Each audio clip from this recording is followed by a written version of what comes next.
Have you ever wondered how everyone, governments, corporations, small businesses, families, can all be in debt at the same time and for such astronomical amounts? Have you ever questioned how there can be that much money out there to lend? Now you know. There isn't. Banks do not lend money. They simply create it from debt.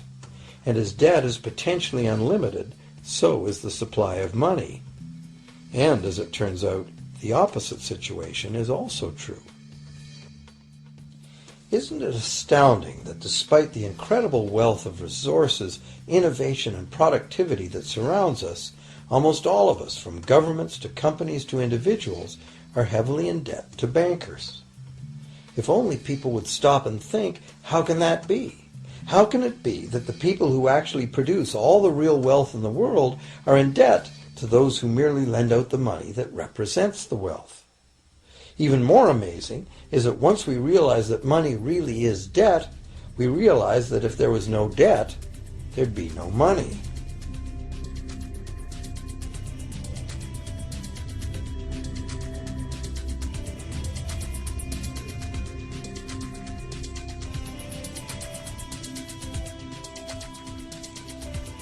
If this is news to you, you are not alone. Most people imagine that if all debts were paid off, the state of the economy would improve. It's certainly true on an individual level. Just as we have more money to spend when our loan payments are finished, we think that if everyone were out of debt, there would be more money to spend in general. But the truth is the exact opposite. There would be no money at all. There it is. We are totally dependent on continually renewed bank credit for there to be any money in existence. No loans, no money, which is what happened during the Great Depression. The money supply shrank drastically as the supply of loans dried up.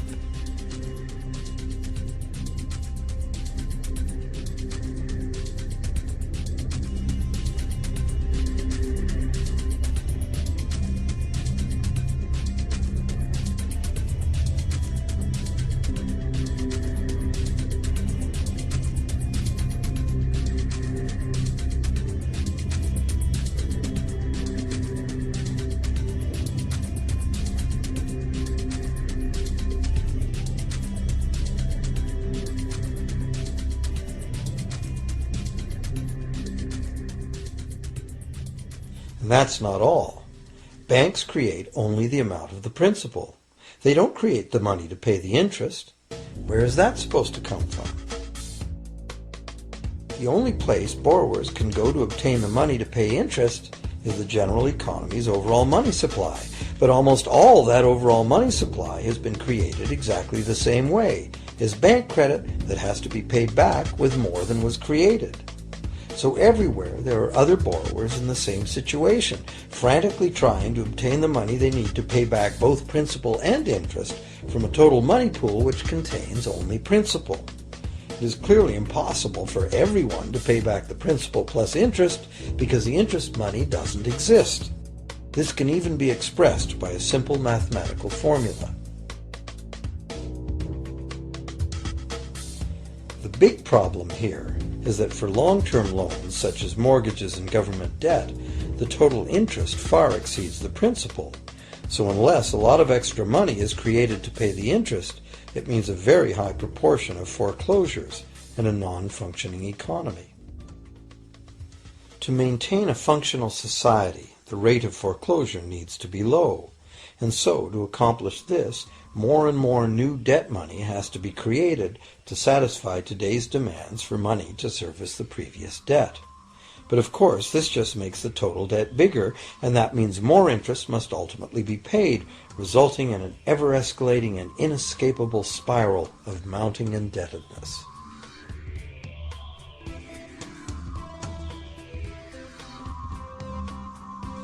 It is only the time lag between money's creation as new loans and its repayment that keeps the overall shortage of money from catching up and bankrupting the entire system. However, as the bank's insatiable credit monster gets bigger and bigger, the need to create more and more debt money to feed it becomes increasingly urgent. Why are interest rates so low? Why do we get unsolicited credit cards in the mail? Why is the U.S. government spending faster than ever? Could it be to stave off collapse of the entire monetary system? A rational person has to ask, can this really go on forever? Isn't a collapse inevitable?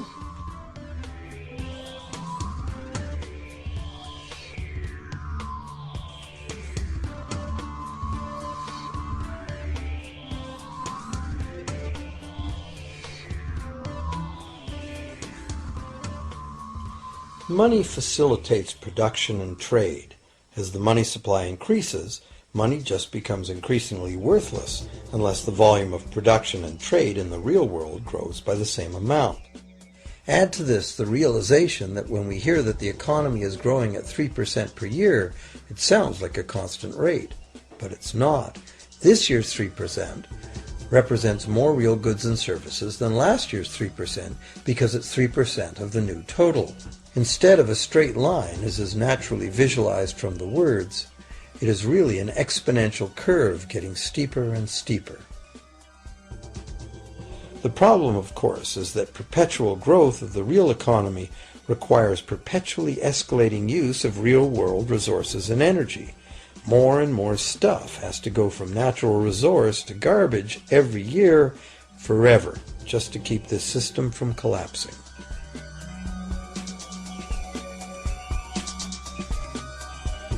What can we do about this downright scary situation? For one thing, we need a very different concept of money. It's time more people asked themselves and their governments 4 simple questions. Around the world, governments borrow money at interest from private banks. Government debt is a major component of total debt, and servicing that debt takes a big chunk of our taxes. Now we know that banks simply create the money they lend, and that governments have given them permission to do this. So the first question is, why do governments choose to borrow money from private banks at interest when government could create all the interest-free money it needs itself? And the second big question is, why create money as debt at all?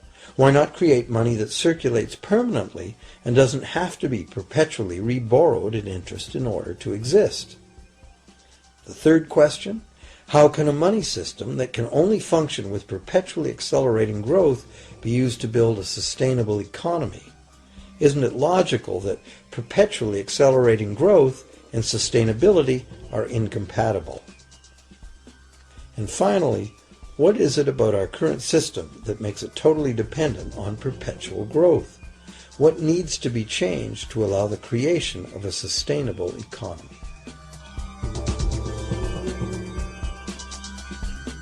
At one time, charging any interest on a loan was called usury and was subject to severe penalties, including death. Every major religion forbade usury. Most of the arguments made against the practice were moral. It was held that money's only legitimate purpose was to facilitate the exchange of real goods and services.